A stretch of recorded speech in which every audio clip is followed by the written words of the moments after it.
I was sitting in my car outside the courthouse when I watched my fiancée punch herself in the face. Not slap herself, not fake it. She stood in front of our bedroom mirror, pulled her right arm back, and drove her fist into her own cheek hard enough to make her head snap sideways. I watched it twice because my brain refused to accept what I was seeing. The camera was hidden high on a shelf, but the angle was clear. Chloe stared at herself in the mirror, touched the red spot under her eye, then hit herself again. After that, she leaned closer to the glass and whispered, "Come on, swell up." My hands were locked around my phone so tight my fingers hurt. Cars moved through the courthouse parking lot around me. Somebody honked. I barely heard it. 10 minutes earlier, Chloe had walked into that courthouse with swollen eyes, a dark bruise on her cheek, and a story about how I had attacked her in our bedroom. What she didn't know was that the video had already been copied, time-stamped, and sent to my lawyer. 2 years earlier, I would have called you insane if you told me Chloe was capable of that. Back then, she was the sweetest woman I'd ever met. We met at a friend's birthday dinner, and she barely talked for the first hour. She sat across from me in a gray sweater, twisting a paper napkin around one finger, while everybody else laughed. Later, when most people had left, we ended up standing outside near my car, talking in the cold. She told me she'd been through a rough divorce, then another bad relationship after that. She didn't dump everything on me at once. That's what made it feel real. She'd say, "I'm sorry, I don't really trust people anymore," then change the subject. A week later, she told me her first husband had screamed at her for years. Later, she said another ex had controlled her money and checked her phone. I remember thinking, Jesus, how does one person get treated that badly over and over? I wanted to be different. I started doing everything I could to make her feel safe. If I was running late from work, I texted. If I went out with friends, I told her where we were. I never raised my voice around her, because she said shouting made her freeze up. When she woke up from nightmares, I'd sit with her in the kitchen at 2 in the morning while she told me about things her exes supposedly did. She'd hold my hand across the table and say, "You're the first man who's ever made me feel normal." That got me every time. I thought I was helping somebody heal. When she moved into my place, after about 8 months, it felt natural. A few months later, we got engaged. I bought a simple ring because she said she hated flashy stuff. She cried when I gave it to her and kept saying, "You have no idea what this means to me." I believed every word. The change wasn't dramatic. That's probably why I missed it. It started with tiny things that felt too stupid to argue about. One night, I came home after a 12-hour day and left a plate in the sink. Chloe stared at it while I was taking off my shoes and said, "Seriously?" I laughed because I thought she was joking. "What?" She pointed at the sink. "You know I cleaned today." I said I was exhausted and I'd wash it after I showered. Her whole face changed. She went quiet, walked past me, and closed the bathroom door. 5 minutes later, I heard her crying, full-on sobbing. I stood outside, asking what was wrong, and she said, "Nothing, forget it." When she finally came out, she looked at me like I'd done something terrible. "It's not the plate," she said. "It's what it says," I asked. "What does a plate say?" She stared at me. "That you don't respect me." That became our pattern. I'd say something normal, and somehow we'd end up discussing whether I cared about her at all. If I disagreed with her, she'd go silent. If I defended myself, she'd start crying. If I got frustrated, she'd say, "There, that tone. That's what I'm talking about." Half the time, I didn't know what tone she meant. One Saturday, we were supposed to meet my friend Ryan and his wife for dinner. Chloe spent 40 minutes getting ready, then suddenly sat on the edge of the bed and said she didn't want to go. I asked why. She said Ryan made her uncomfortable. "He barely talks to you," I said. She looked at me like I'd just proved her point. "Exactly. He ignores me because he thinks I'm beneath him." I told her that was ridiculous. She shook her head. "Wow. So I tell you something makes me uncomfortable, and your first instinct is to call me ridiculous." 20 minutes later, I was texting Ryan that we were sick. After that, it was my mother. then my sister, then another friend. Chloe always had a reason. My mom supposedly gave her a look at Thanksgiving. My sister had asked a loaded question about the wedding budget. Ryan had made a joke that Chloe swore was aimed at her. Every complaint sounded small enough to be possible, but serious enough that I felt like an asshole for ignoring it. I started canceling plans because I didn't want another fight. My phone got quieter. Group chats went dead. My mom called one evening and said, "Honey, I barely hear from you anymore. Is everything okay?" Chloe was sitting on the couch, 10 feet away, watching TV. I lowered my voice and said, "Yeah, Mom, I've just been busy." She paused. Busy or not allowed to talk? My stomach dropped. I looked toward the living room. Chloe had muted the television and was staring straight at me. I told my mom I'd call her later and hung up. Chloe didn't say anything at first. She just sat there holding the remote, staring at the black TV screen. Then she asked, "What did she mean by that?" I knew exactly what she meant, but I played dumb. "Who?" Chloe gave me this little smile that didn't reach her eyes. "Your mother. What did she mean when she asked if you were allowed to talk?" I sat down across from her and said Mom was probably joking. Chloe nodded slowly. "Right. She was joking about me controlling you." I could already feel the conversation sliding somewhere I didn't want it to go. I said, "Come on, Chloe. Don't make this into something." She stood up immediately. "I'm making it into something?" Her voice cracked. "Your mother basically called me abusive. And somehow, I'm the problem?" 10 minutes later, she was crying in the bedroom. 20 minutes later, I was apologizing. The next morning, I texted my mom that I needed some space. I didn't speak to her for almost 3 months. That's the part I still have trouble admitting. My mom had raised me mostly by herself after my dad died, and somehow I let a woman I'd known for less than 2 years convince me that my own mother was trying to destroy my relationship. Chloe never directly said, "Stop talking to her." She was smarter than that. She'd say, "Do whatever you want. I'm not going to control you." Then she'd spend the rest of the night crying if I called Mom. Eventually, avoiding people became easier than dealing with what happened afterward. My friends stopped inviting me places. My sister stopped asking if we were coming for dinner. I told myself this was just what happened when people got engaged and started building their own life, but our apartment felt smaller every month. It was basically work, home, Chloe. Work, home, Chloe. Then something even stranger started happening. Chloe began telling me about conversations I couldn't remember. One morning, while I was making coffee, she walked into the kitchen and asked, "So when are you doing it?" I looked at her. "Doing what?" She leaned against the counter. "Transferring the car." I laughed because I thought she was messing with me. "What are you talking about?" She stopped smiling. "You promised me last night you'd put the car in my name." I told her I absolutely had not. Chloe's face went blank. "Yes, you did." I tried to replay the previous night.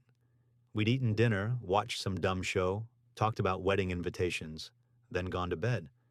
There had been no conversation about my car. "Chloe, I never said that." She stared at me for a few seconds and whispered, "This is scary." I actually felt my stomach tighten. "What's scary?" She said, "How you can say something and completely forget it happened." That wasn't the only time.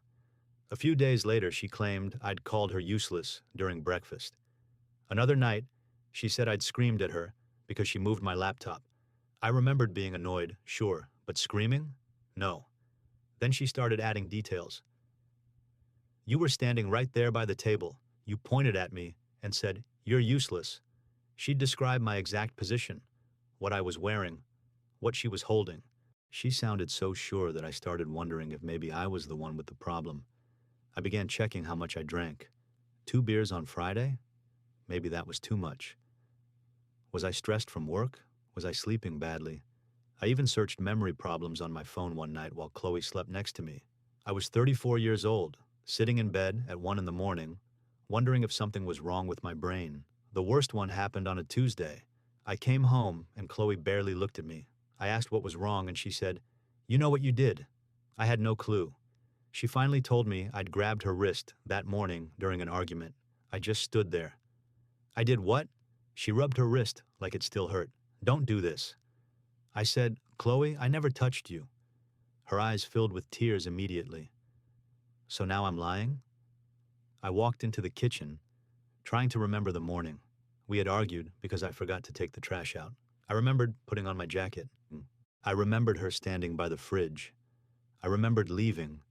Had I touched her arm while walking past? Could she have taken that as grabbing? My heart was beating way too fast. She followed me and said quietly, "Sometimes you scare me." That sentence stayed in my head all night. I didn't sleep much. Around 3 in the morning, I got up and sat alone at the kitchen table.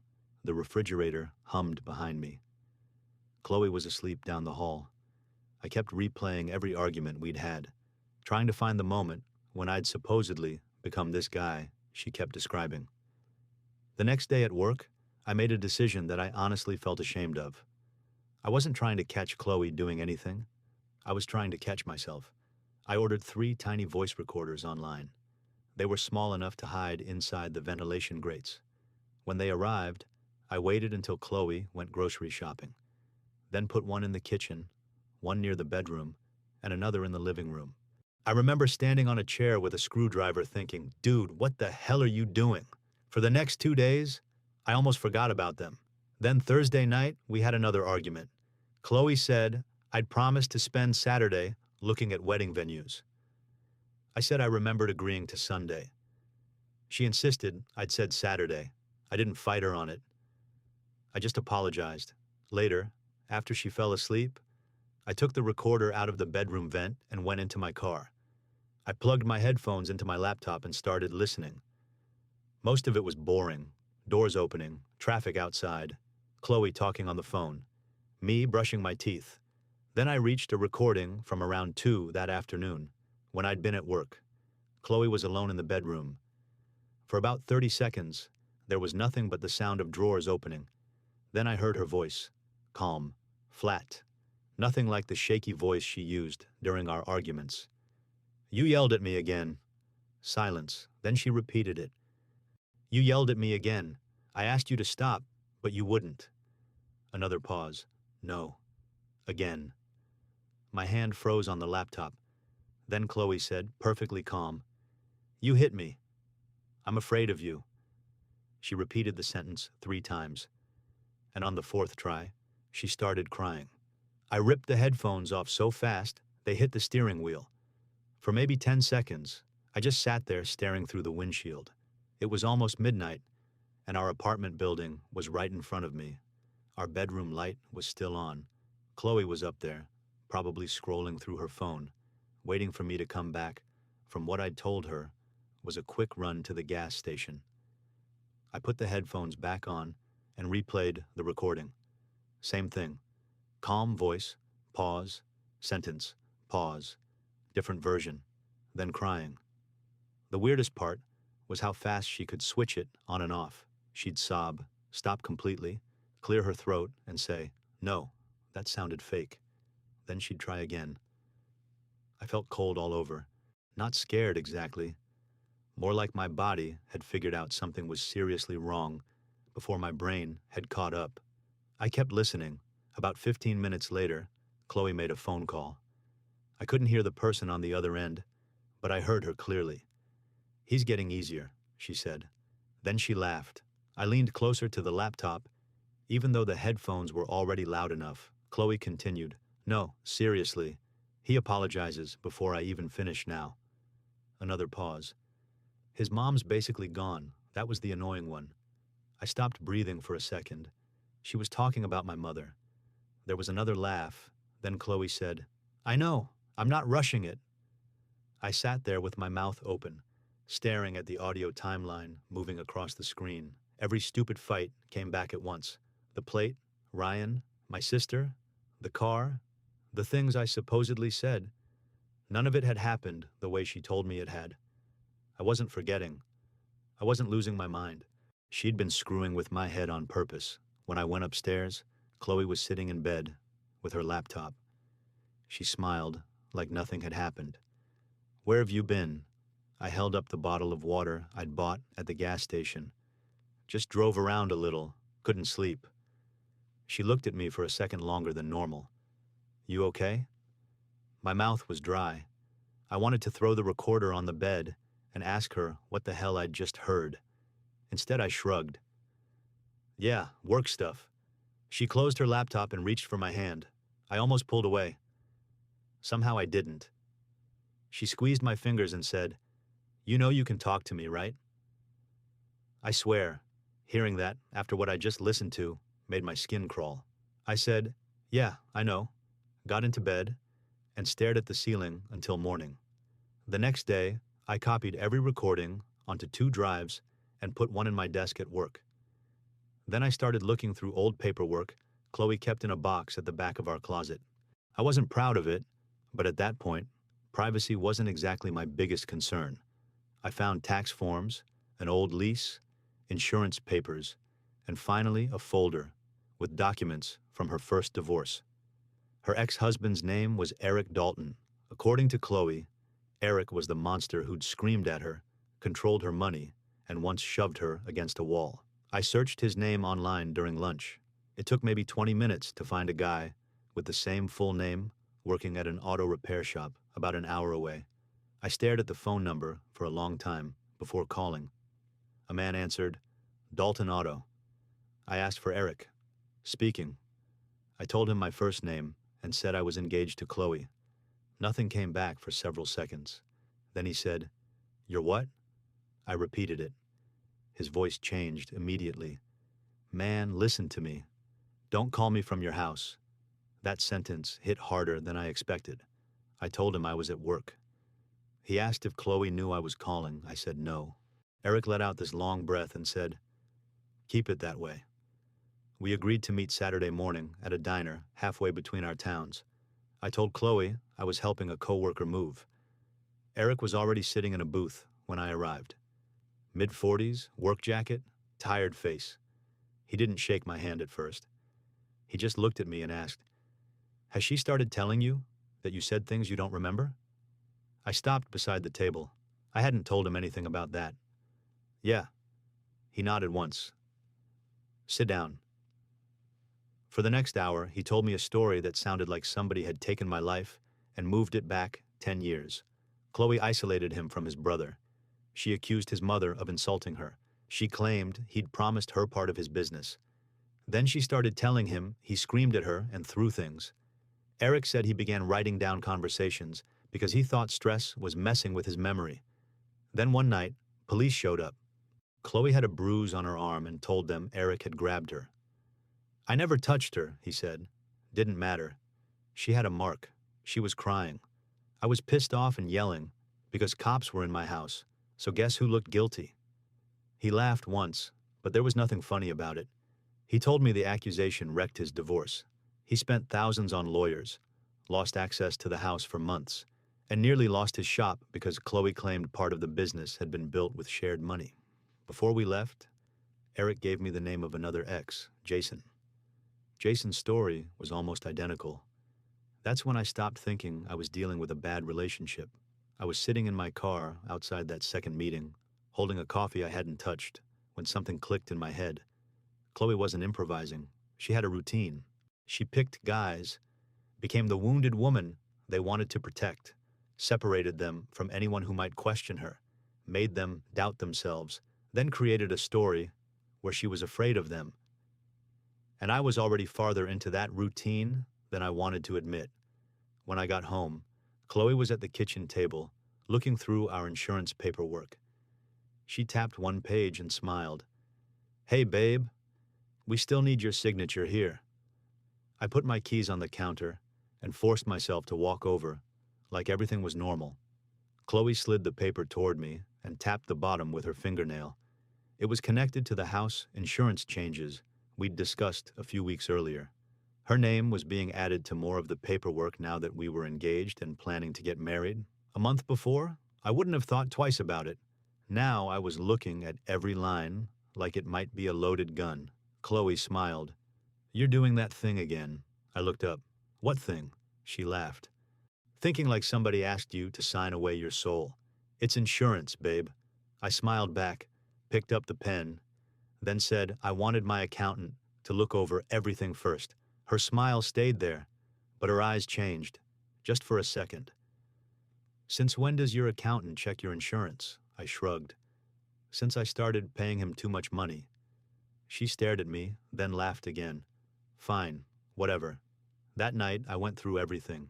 The house policy, my health insurance, beneficiary forms, wedding expenses, anything with both our names on it.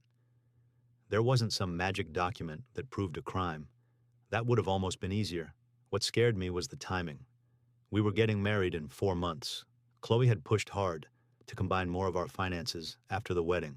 She'd also started asking what would happen to the house if something happened to me. At the time, it sounded like normal marriage planning. Now every conversation had a different meaning. I called a lawyer the next morning from my office and told him the short version. He stopped me halfway through. Do not confront her, I said. I have recordings. He said, good. Preserve the originals. Don't edit anything. Don't threaten her with them. And before you record anything else, we need to talk about what's legal, where you live. That was the first time I understood how careful I had to be. I couldn't just turn my apartment into some crazy spy setup and assume everything would magically save me.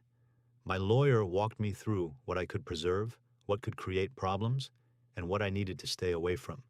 I followed his advice. The recordings I already had were copied and dated. I saved messages. I kept notes about arguments immediately after they happened. Where lawful and appropriate, I documented what was happening in shared areas of my own home. Most importantly, I stopped trying to prove Chloe wrong during fights. If she said I'd promised something, I'd say, I don't remember that. If she accused me of yelling, I lowered my voice. If she tried to pull me into an argument, I walked away. She hated that. Within 2 weeks, she started pushing harder. One evening, she followed me around the kitchen while I made dinner. Why are you acting weird? I kept cutting vegetables. I'm not. She stepped closer. Yes, you are. You barely talk to me anymore. I said work had been rough. She crossed her arms. Bullshit! I looked at her. Chloe almost never swore at me. She liked being the soft one, the scared one. But for half a second, something else came through. What? I asked. She immediately changed her voice. Nothing, I just miss you. Then she touched my arm. I had to fight the urge to move away. She leaned against me and whispered, I feel like you're leaving me. I said, I'm standing right here. She looked up. That's not what I mean. The arguments became more specific after that. Chloe started using words like scared, unsafe, threatening. Not constantly, just enough that I noticed. One night she said, when you stand over me like that, it's intimidating. I was 6 feet away, leaning against the refrigerator. Another time she told me to stop blocking the doorway when I was literally sitting on the couch. I started hearing Eric's story every time she spoke. The strange thing was that Chloe still acted completely normal between these moments. She'd send me funny videos at work. She'd ask what I wanted for dinner. She'd talk about wedding flowers. Then, without warning, she'd say something that sounded like, it belonged in a police report. My lawyer told me to prepare for the possibility that she was building a record. So I did something I should have done months earlier. I called my mom. She answered on the 3rd ring. Hello?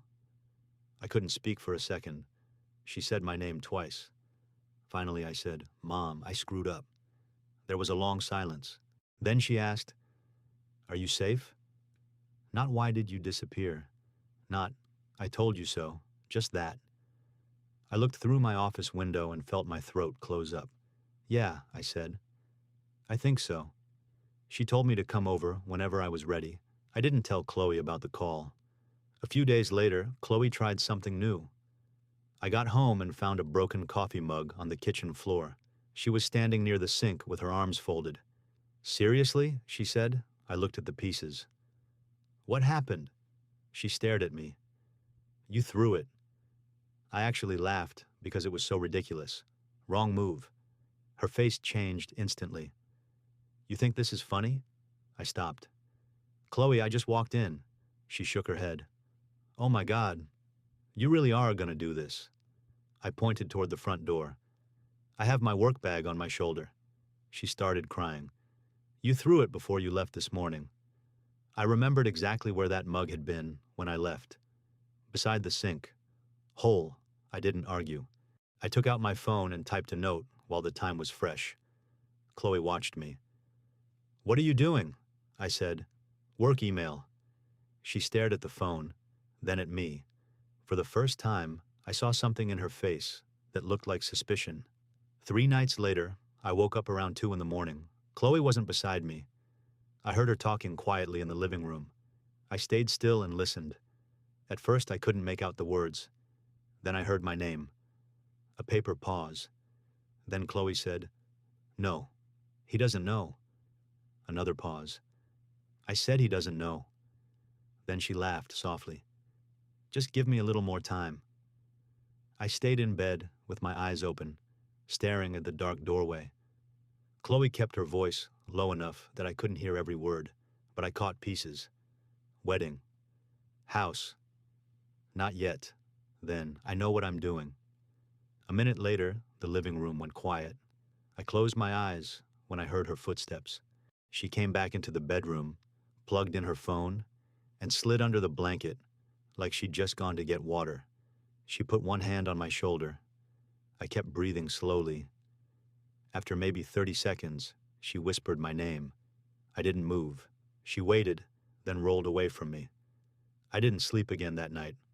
By 6, I was in the shower, trying to figure out who she'd been talking to and whether I even wanted to know.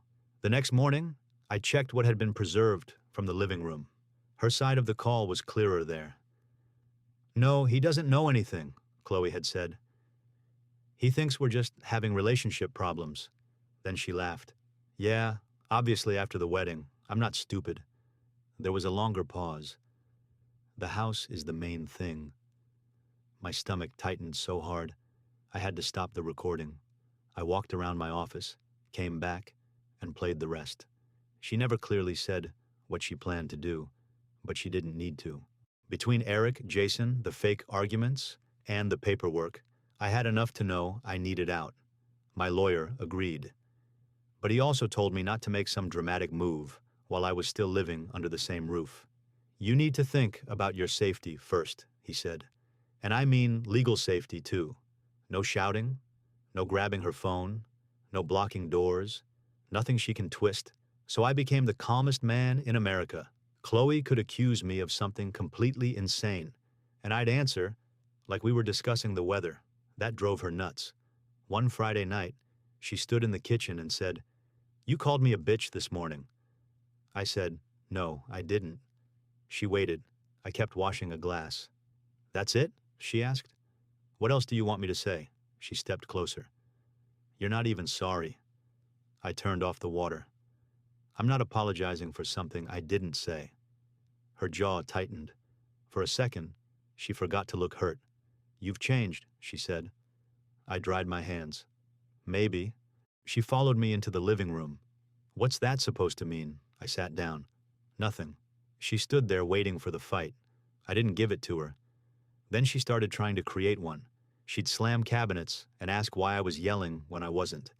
She'd step directly in front of me and say, Don't touch me, clarification, even though my hands were at my sides. Once she knocked a stack of mail off the counter and immediately said, Look what you did. I swear it would have been funny if I hadn't known where this was going. Every night I backed up whatever evidence I legally had and sent anything important to my lawyer. I also moved personal documents and valuables out of the apartment. My passport went to my mom's house. So did old family photos, financial records, and the watch my dad left me. Chloe noticed the empty drawer where I kept some papers. Where's your passport? She asked. I looked at her. Why? She shrugged too quickly. Just wondering.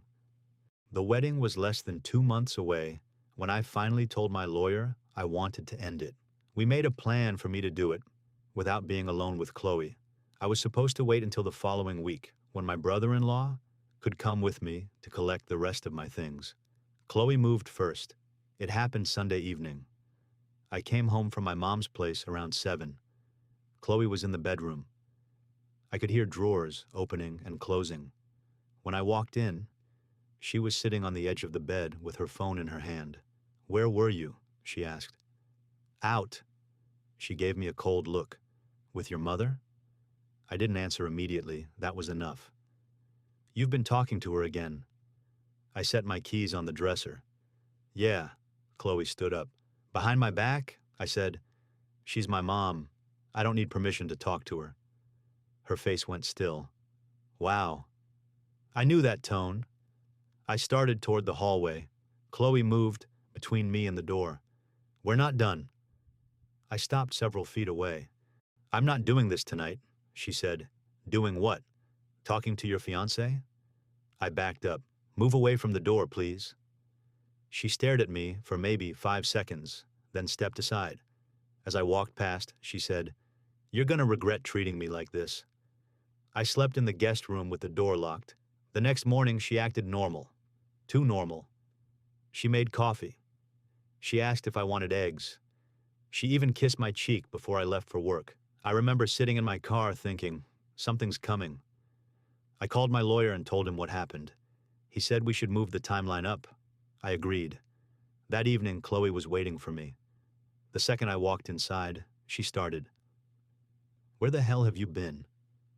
I looked at the clock. It was 6:18. I was maybe 18 minutes later than usual. Traffic, she laughed. Bullshit. I put my bag down and kept my hands where they could be seen. I'm not arguing. She followed me toward the kitchen. Of course you're not. That's your thing now, right? You treat me like garbage and then pretend you're calm. I turned around. Chloe, stop. Her eyes locked on mine. Then she smiled. Not a nervous smile, not a sad one. A tiny, cold smile. Okay, she said. Let's do this. Something about the way she said it made me stop moving. Chloe was standing maybe 8 feet away, with her arms loose at her sides. No tears, no shaking, nothing. She looked completely calm. Then she raised her voice. Stop yelling at me! I didn't answer. She did it again, louder. I said, stop yelling at me. I looked around the room like somebody else might be there. I'm not yelling. She backed toward the bedroom. Don't come near me. My hands were still at my sides. I'm not coming near you.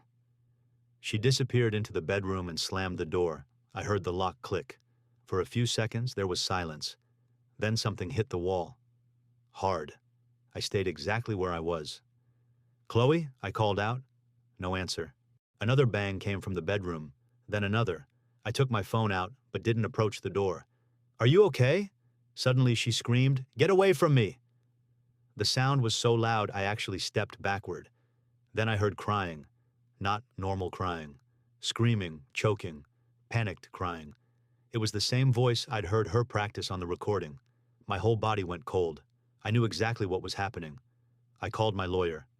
No answer. I tried again. Voicemail. Then I heard Chloe talking inside the bedroom.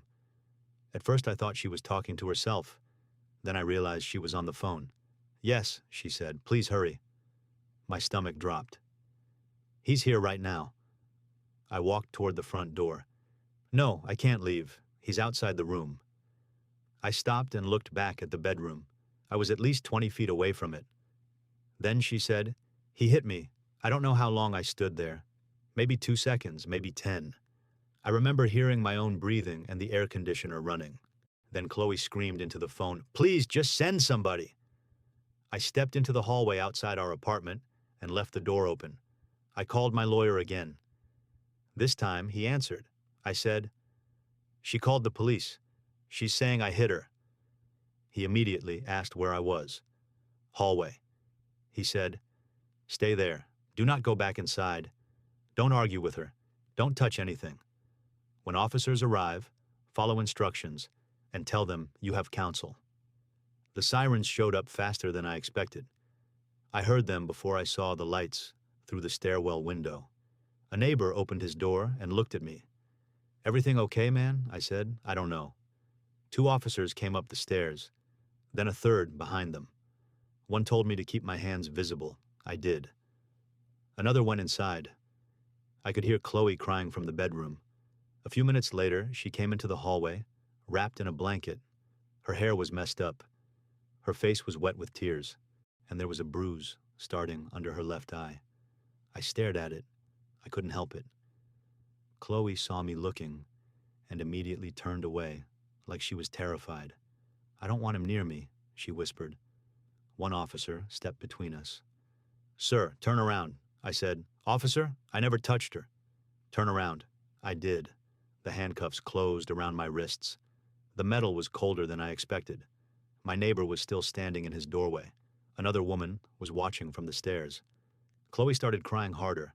I wanted to scream that she was lying, that this was planned, that I had proof. My lawyer's words were running through my head. "Stay calm, don't argue." So I stood there while an officer searched me. Chloe said behind him, "He's been getting worse for months." I closed my eyes. At the station, I gave them my basic information and asked for my lawyer.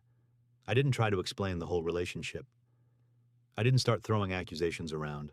I just kept saying I wanted counsel. Still, sitting in that room was brutal. Every few minutes, my brain would throw some new thought at me. What if the recordings weren't enough? What if the camera hadn't captured what happened behind the bedroom door? What if Chloe knew about everything and had disabled it? What if I'd missed something? I kept seeing that bruise under her eye. My lawyer arrived later that night. He looked tired and pissed off. He sat down across from me and said, "You did the right thing by leaving the apartment." I asked him the only thing I cared about. "Do we have it?" He didn't answer immediately. "We're checking." I leaned forward. "Checking what?" He lowered his voice. "The bedroom footage." That wait was worse than the arrest. The camera wasn't there because I expected Chloe to punch herself that night. It had been part of the documentation we'd discussed and handled carefully. But I had no idea whether the angle caught her. My lawyer made calls while I sat there. Eventually he came back holding his phone. He didn't smile. He just put it on the table. "Watch." The video started with Chloe entering the bedroom and locking the door. She stood still for a few seconds, listening. Then she walked toward the mirror. She looked completely calm. She messed up her hair with both hands. Then she slapped herself once. I felt my stomach turn. She looked at the mark, frowned, and slapped herself again. Harder. Then she made a fist. The first punch landed high on her cheek. She leaned toward the mirror, touched the skin, waited, and hit herself again. After that, she grabbed her phone and started crying before she even dialed. I watched the video 3 times without saying anything. My lawyer finally reached over and locked the phone. "That's enough." I looked at him and said, "She was willing to have me arrested." He nodded. "Yeah." My mouth felt dry. She knew exactly what she was doing. He leaned back in the chair. "That's why you're not contacting her. Not tonight, not tomorrow, not to ask why, not to tell her you know. Nothing." I asked when the police would see the full file. He told me they were already working on getting the relevant material handled properly. The original video had been preserved, along with the date and time information. We also had messages, notes, and recordings going back weeks. I wanted to believe that meant I'd walk out immediately. It didn't work that way. There were procedures, statements, questions, a lot of waiting. By morning, I looked like hell.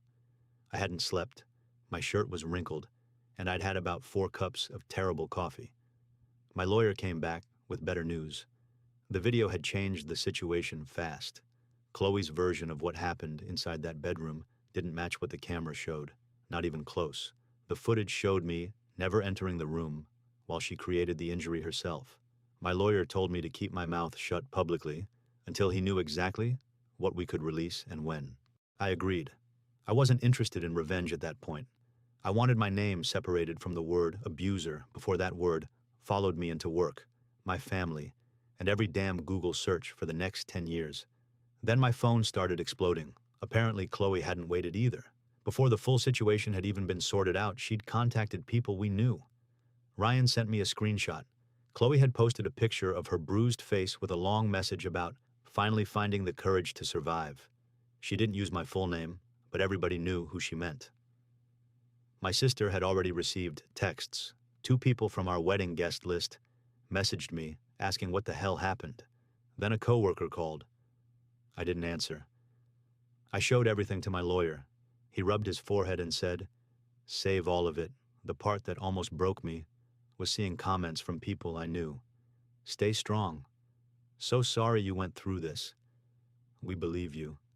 I understood why they believed her. If I'd seen that photo 2 years earlier, I probably would have believed her too. That was what made the whole thing so damn effective.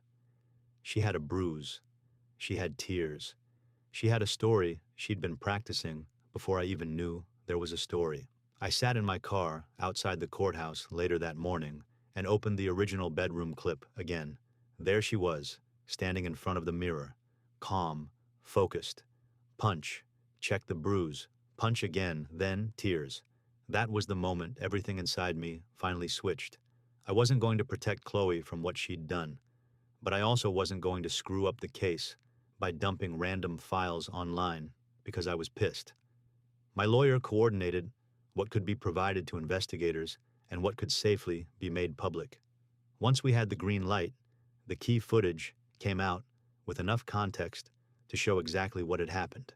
No dramatic speech, no long post about betrayal, just the video, the timeline, and a short statement that I denied ever assaulting Chloe and was cooperating fully with authorities. It spread faster than I expected. Ryan called first. "Dude, holy shit." I didn't know what to say. He kept going. "I just watched it." "She actually hit herself?" I said. "Yeah." There was silence.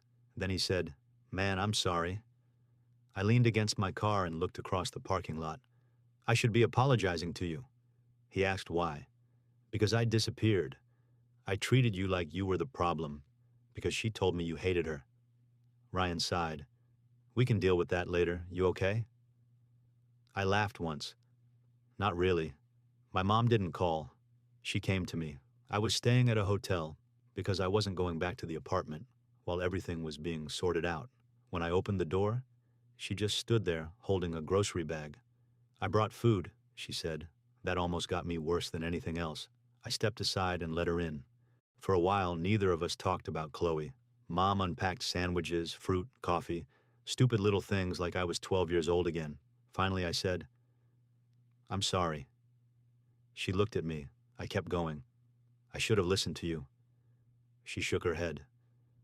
"I don't care about being right." My eyes burned. I looked down at the table. "I cut you off."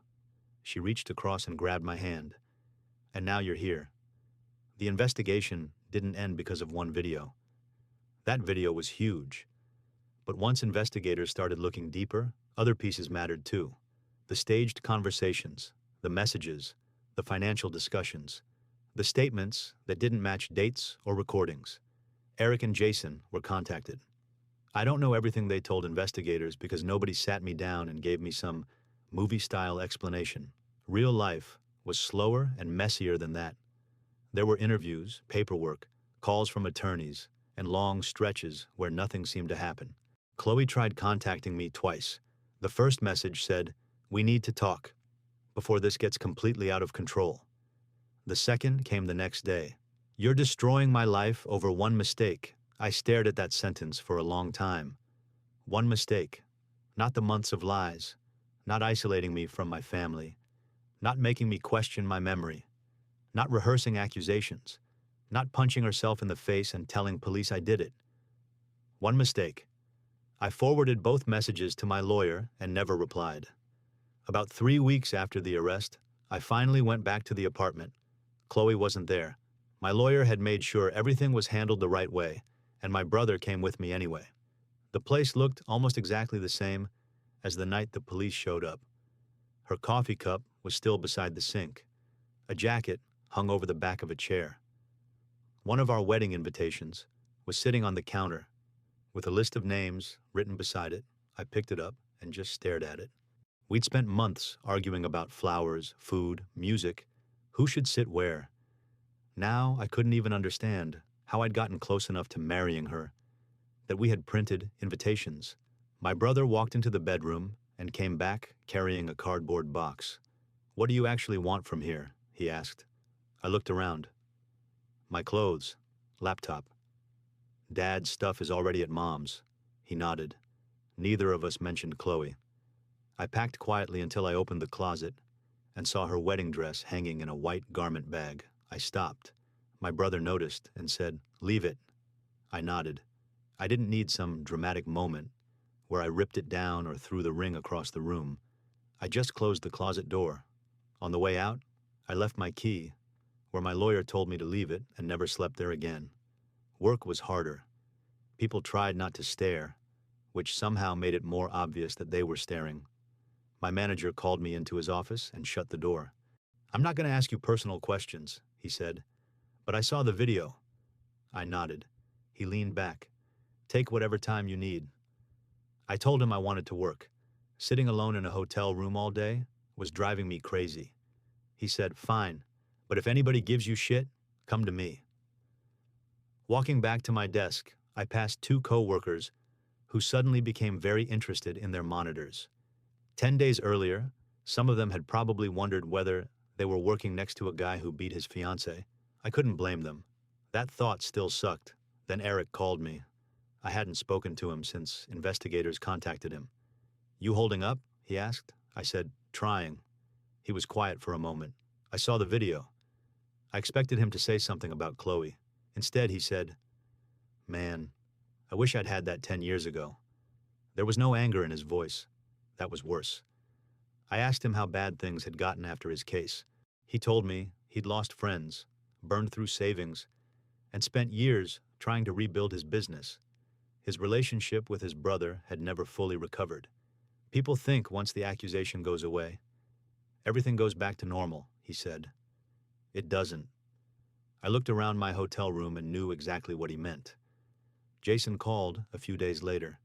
His story had been different in the details, but the same where it mattered. He told me Chloe had accused him after he refused to put her name on property he owned before they met. He'd always suspected the timing wasn't random, but he couldn't prove she'd planned anything. "She knows how to make you react," he said. "That's the whole game. She pushes until you finally lose your shit, then suddenly your reaction becomes the only thing anybody sees." I thought about all those nights Chloe had followed me from room to room, repeating the same accusation until my voice got louder. If I hadn't started questioning what was happening when I did, maybe she would have gotten exactly the reaction she wanted. The legal process kept moving, slowly at first, then faster. Chloe's original claims started falling apart under the evidence. The bedroom video was the obvious problem, but it wasn't the only one. Some of her statements didn't line up with the timeline. She'd described me standing in places where recordings and other evidence showed I wasn't. Investigators also had the audio of her practicing accusations before the night she called police. My lawyer warned me constantly not to start celebrating. "Nothing is finished until it's finished," he said, so I didn't. I went to work, stayed with family, answered questions when I needed to, and tried to rebuild a normal routine. Then I got a call from my lawyer one afternoon. "Where are you?" "At work." "Can you talk?" I stood up and walked into an empty conference room. "Yeah," he paused. "Charges against you are not moving forward." I sat down. I'd imagined hearing those words probably 100 times. In my head, I'd always pictured myself feeling this huge rush of relief. Instead, I just sat there staring at a whiteboard covered in sales numbers. My lawyer asked if I'd heard him. "Yeah." "You're clear on what I said?" "Yeah." I put my forehead against my hand. My fingers were shaking. Then he said, "There's more." I looked up. The focus has shifted. I knew what he meant, but I made him say it. "Shifted where?" "To Chloe." The investigation was now looking seriously at whether she had knowingly made false statements and tried to use those statements for financial and legal advantage. My lawyer told me not to speculate about exact charges until everything was official, so I waited again. A few weeks later, it became official. Chloe wasn't the victim in the case anymore. She was the defendant. The first time I saw Chloe after that was in a courthouse hallway. I almost walked right past her. She looked different without the whole version of herself I'd gotten used to seeing. No soft sweater, no shaky hands, no tears. She was wearing a dark jacket and standing beside her attorney with her arms crossed. When she noticed me, her face tightened. For maybe 2 seconds, we just looked at each other. Then she started walking toward me. My lawyer stepped slightly in front of me and said, "Don't." Chloe stopped. "I just want to talk to him." Her attorney said her name quietly. She ignored him. "Seriously? You won't even look at me now?" I didn't answer. She laughed under her breath. "Unbelievable." That word almost made me smile. Unbelievable. After everything she'd done, somehow I was still the asshole because I wouldn't have a hallway conversation with her. Chloe looked at my lawyer, then back at me. "You know this didn't have to happen." I felt my jaw tighten, but I kept quiet. She continued, "We could have handled this privately." My lawyer said, "Chloe, this conversation is over." She snapped, "I'm not talking to you." Then she looked straight at me and said, "You ruined everything." That one got me. I finally answered, "I didn't punch you in the face." Her expression changed. "You know what I mean." I shook my head. "No, I really don't." Her attorney took her arm and led her away. I stood there watching them disappear around the corner. My lawyer looked at me. "That was more conversation than I wanted." I said, "Yeah, I know." He gave me a look. "Don't do it again." I nodded. The strange thing was, I didn't feel good after seeing her. I didn't feel like I'd won anything. I mostly felt tired. 2 years of my life had been built around somebody who could stand 10 feet away from me after framing me for assault and still say, I ruined everything. Over the next couple of months, the case became more serious. The exact legal details changed as prosecutors worked through the evidence, but Chloe eventually faced formal accusations tied to false statements and fraud-related conduct. Her attorney fought everything. That was his job. Chloe also tried to explain the bedroom video in ways that made absolutely no sense. At one point, according to what came through the legal process, she claimed she'd hurt herself because she was emotionally overwhelmed and then became confused when speaking to police. The problem was the other recordings. It's hard to explain away practicing the exact accusation before the incident happens. Her online story disappeared fast.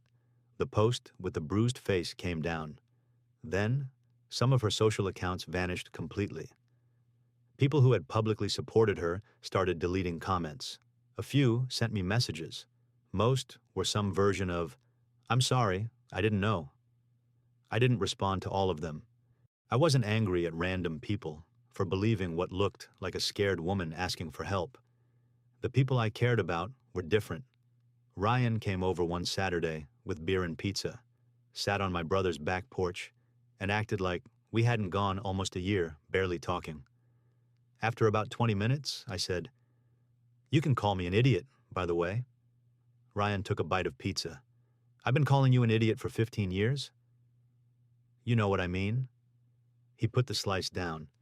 "Yeah. I should have believed you when you said something was off." He shrugged. "You were in love? I basically accused you of disrespecting her." "Yeah, that part was annoying." I laughed for the first time in what felt like weeks. "Sorry." Ryan nodded. "You're buying the beer for the next 10 years. Deal." Fixing things with my mom took longer, mostly because I couldn't stop feeling like shit about what I'd done. She never made me pay for it. That somehow made it harder. One Sunday I went over for dinner and found my sister there too. There was an awkward second when I walked into the kitchen. My sister looked at me and said, "So are we allowed to talk to you again? Or do we need an appointment?" Mom immediately said her name in that warning voice. I deserved it. I laughed and said, "Yeah." I walked into that one. My sister hugged me anyway. We didn't have some big family speech. We ate chicken, argued about football, and Mom complained that nobody helped with dishes. It was normal. I hadn't realized how much I missed normal. Several months after the night Chloe called police, my lawyer called again with another update. By then, I had moved into a small apartment across town. Half my furniture was cheap stuff I'd bought online, and I still had unopened boxes against the wall. He told me Chloe's situation had gotten worse, not better. The evidence from my case had caused people to take a closer look at parts of her past. Eric and Jason had both cooperated. There were questions about previous claims, financial disputes, and statements she'd made during those relationships. Not every old accusation could suddenly be reopened or magically fixed. Real life doesn't work like that, but the pattern mattered. Chloe's career took a hit too. Once the case became public, she stopped showing up at the company where she worked. Later, I heard she was no longer there. I never called to ask why. I didn't contact her employer. I didn't need to. The video had traveled far enough on its own. One night, I was unpacking the last box in my new apartment when I found our wedding invitation. I stared at our names printed together across the front. Then I tore it in half and dropped it in the trash. That was it. No speech, no tears. I just went back to unpacking. By the time everything finally settled down, almost 6 months had passed since that night. Chloe was dealing with the charges against her, and my lawyer told me there was nothing else I needed to do unless somebody contacted us. I remember hanging up and sitting on my couch with the phone still in my hand.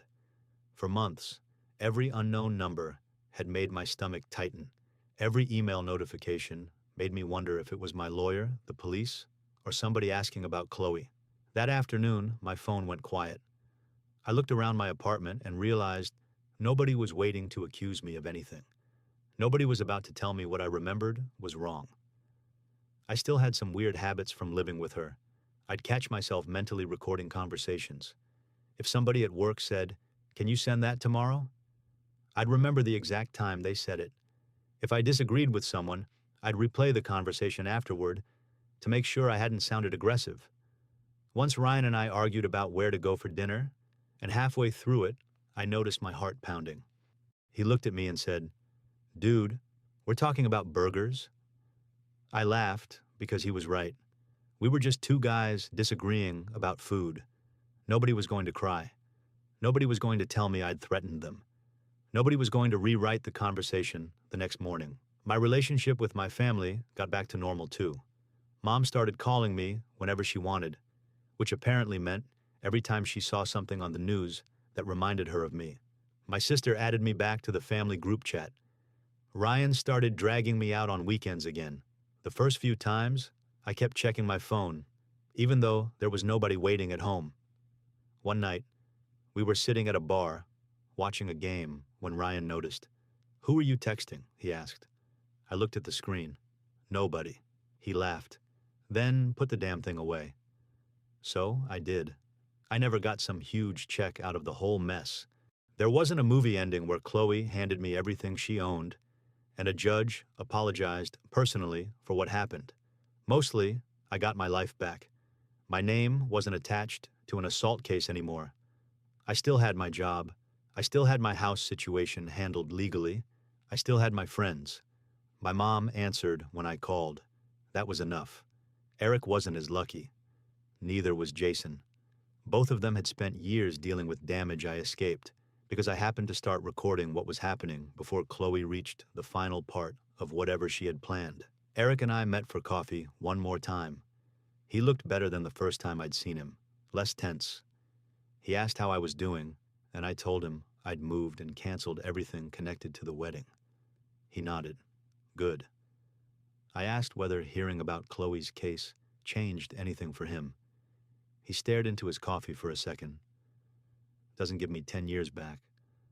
I didn't know what to say to that. He looked up and shrugged, but at least somebody finally saw it. Before we left, he shook my hand and said, "You got out, man. Don't waste time wondering how close it was." Easier said than done, because I did wonder. Sometimes I thought about what would have happened if I hadn't bought those first recorders. Not because I suspected Chloe. I bought them because I suspected myself. That's the part that still messes with me. She had gotten so deep into my head that I spent my own money trying to prove I was the problem. If that first recording had been empty, maybe I would have apologized again. Maybe I would have transferred the car.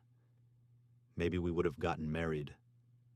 Maybe the next time police came, there wouldn't have been a camera showing what happened behind that bedroom door. I don't spend much time following Chloe's life now. My lawyer gives me updates when there's something I actually need to know.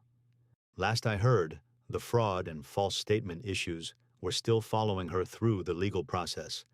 And the professional life she had before all of this was basically gone. I blocked her number a long time ago. I blocked her email too. Once, a new account tried to follow me online with no photo and almost no posts. I stared at it for maybe 5 seconds, blocked it, and went back to what I was doing. The bedroom video is still saved in more than one place. I haven't watched it in months. I don't need to. I can remember every second without opening the file.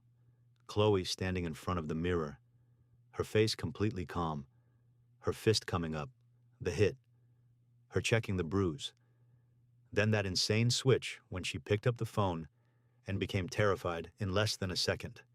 That image used to make my hands shake. Now it mostly reminds me how close I came to losing everything because I kept explaining away things that made no sense. So yeah, that's where things are now. Things are. Chloe tried to make me look like a man who beat the woman he was supposed to marry. Instead, investigators ended up watching a video of her creating the bruise herself. I got my friends back. I got my family back. I can call my mom without somebody listening from the other room. I can leave a plate in the sink without spending 2 hours being told what it supposedly says about me as a person. And I'm definitely not getting married anytime soon. But I still think about one thing. If you were in my position, how long would it have taken you to realize something was wrong? Would you have started recording? Would you have confronted her immediately? Or would you have believed her long enough to end up exactly where she wanted you? Seriously, tell me in the comments. I want to know what you would have done.